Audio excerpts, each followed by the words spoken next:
Hi there, I'm Debola Ajayi, popularly known as The Strategist.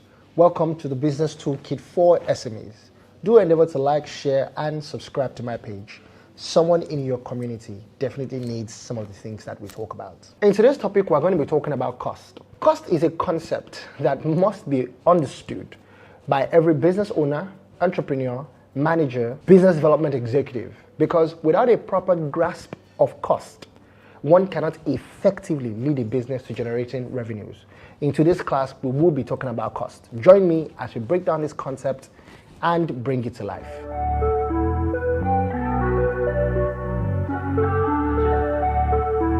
Cost. What does the concept of cost mean to you? You might think of how much it costs you to buy something, right? The price that you spend for that thing as what the cost of that thing is. But is it always money? Definitely not. Cost is really any resource that you have and that you are using up. So I would agree to use the term cost in reference to the notion of a usage of resources. Resources being something you own or have the right to use. But once you use them, you no longer have that right or that ownership. So that will represent the notion of a cost. Now, there are multiple ways in which we can organize cost information. The first one is in accordance to the cost object. For simplicity, we'll just think about a product, right, or a good that we are manufacturing as the cost object of interest. And in this framework, we'll organize the cost by relation to that cost object. Now, there are two main categories of cost to understand. The first have to do with direct cost. Examples of that are for a manufactured good include materials and labor that are directly traceable to that good that we are producing. The second category is generically referred to as indirect costs. Indirect costs are necessary costs, but they are difficult to trace to that particular cost object. They are too general. So indirect costs, which is often referred to as overhead, is a catch-all category for all these different type of costs that are indirectly traceable to the good or the service of interest, right? A second way to organize cost information, therefore, is according to how costs behave. For decision making especially, we'll often find it useful to classify costs based on their behavior, how costs are associated with some activity of interest. This ultimately allows us to predict how costs will behave in the future, which makes us better decision makers over time. Why is the cost behavior so important? Why, you might ask? Well, there is a variety of decisions and scenarios in which it's useful. The first scenario or decision is to determine product profitability.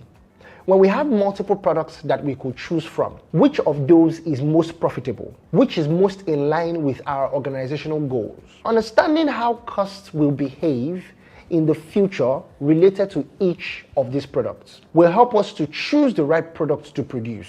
A second is what we have to do with what we have control over. If we understand that costs are going to behave in a particular way, say, for example, go up over time, then we anticipate a price change in the future. Similarly, if costs are decreasing, maybe we can maintain the same price or decrease a little bit to give us a competitive advantage. Ideally, cost behavior information rolls up to pricing decisions. Also, larger decisions, more strategic-oriented decisions benefit from understanding cost behavior. One example of that is to add or drop a major product line or division, or whether or not to maintain manufacturing or service provision, or outsource it completely. If we understand that cost will change in the future, and we are able to better predict that will help us make better operational decisions internally. The basic idea here is to take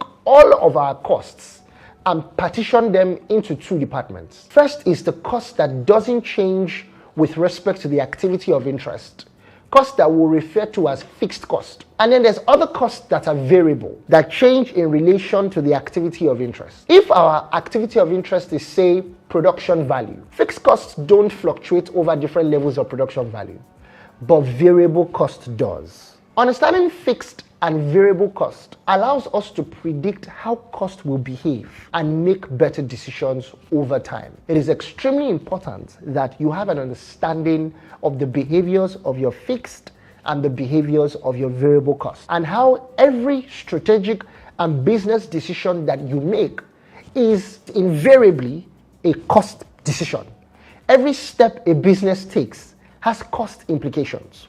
So you must understand how the steps you are taking, how they affect your cost position in the present and how they would affect your cost position over time as well, to ensure that you are not taking decisions simply from a potential revenue generation perspective alone, but you have the full implication of how your costs behave and how your decisions will affect your costs and therefore your business position. I always say to business owners, cutting costs is not always the strategy.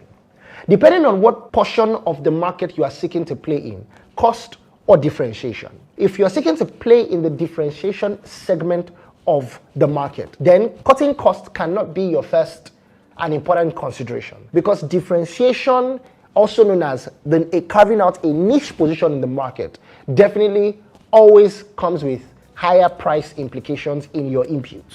So you must understand that your cost position directly affects your market position, directly affects your pricing, directly affects the customer segments you serve. Ensuring to understand the implications of your cost position is key. And I hope this video has been able to put you on a path in being able to do so. Thank you so much for being a part of Business Toolkit with SMEs today. Ensure to like, share, or subscribe to my channel. Definitely somebody in your community needs this. Until next time, thank you.